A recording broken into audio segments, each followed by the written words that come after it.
It started on a dusty Tuesday afternoon, the kind of day where the sun baked the sidewalk, and most folks in the small town of Willow Creek stayed indoors. But in a quiet corner of Main Street, tucked between a bakery and a rundown hardware store, stood Griffin's garage. It wasn't much, just a faded sign, a cluttered workspace, and the hum of an old radio always playing in the background. But to the people of the town, especially those without deep pockets, it was a lifeline.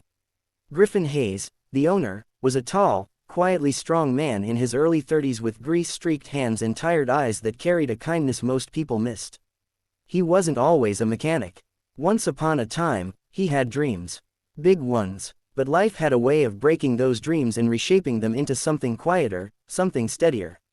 That afternoon, while Griffin was bent under the hood of an old pickup truck, a soft voice pulled him out of his focus. "Excuse me, sir, my bike's broken." He looked up, wiping his hands on a rag.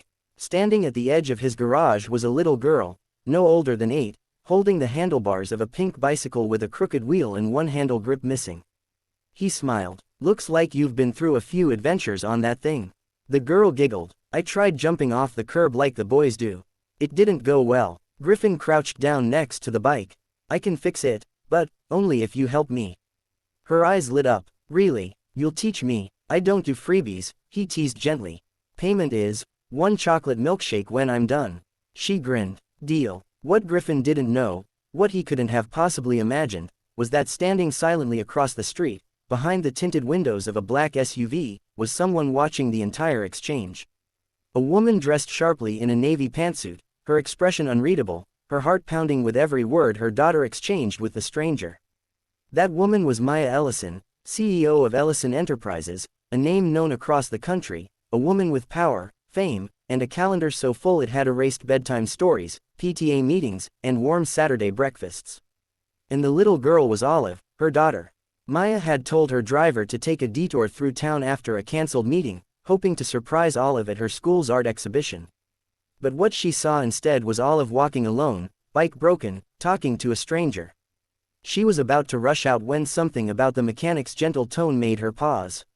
She stayed, watched, and listened. Back at the garage, Griffin showed Olive how to unscrew the wheel, how to pump air into the tire, how to check the brakes. Olive wasn't just listening, she was absorbing. And Griffin, who had long gotten used to working in silence, found himself smiling at her endless curiosity. "You're a quick learner," he said as she tightened the last bolt.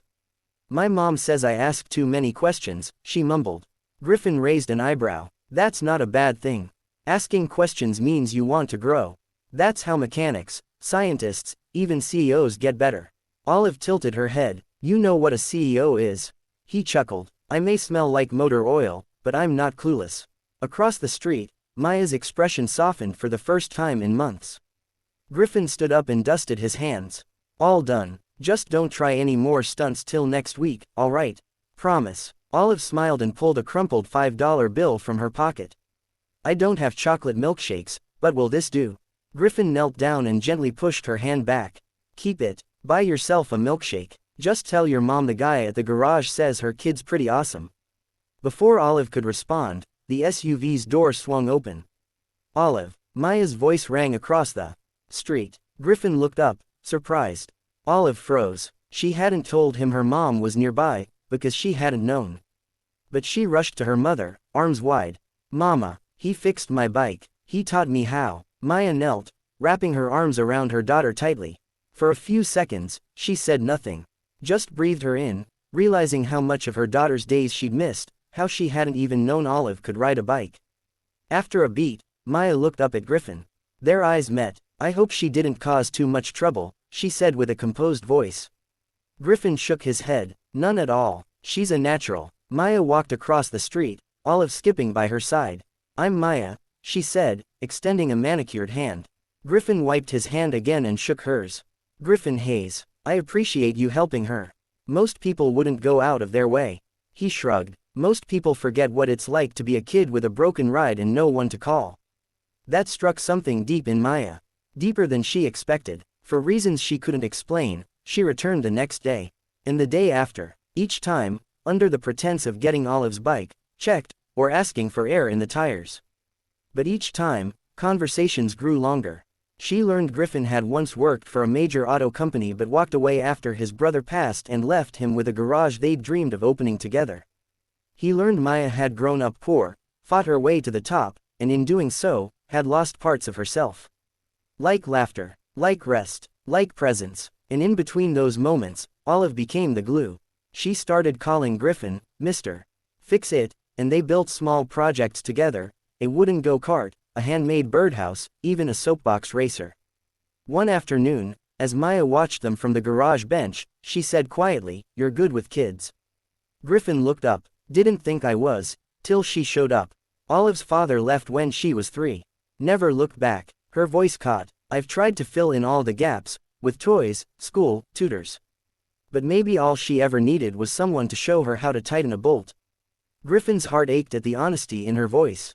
"You're doing your best." Maya glanced at him. "Maybe I could do better. Maybe I start by being around more. Learning to slow down." Griffin didn't say anything, but he smiled. Weeks passed. The town noticed. The black SUV that used to be rare now stopped regularly in front of Griffin's garage. Rumors spread. The CEO and the mechanic. But neither Griffin nor Maya cared. One day, as summer waned, Maya arrived with 2 milkshakes in hand. Olive was already inside, adjusting her helmet. "I owe you this," she said, handing one to Griffin. He raised an eyebrow. "For what?" "For teaching her more than just how to fix a bike. You gave her confidence. You gave her time." Griffin looked down at the cup, then back at Maya. "And you've given her love. Even if it took you a while to show it in the right ways." Maya laughed softly. "I think I'd like to keep showing it.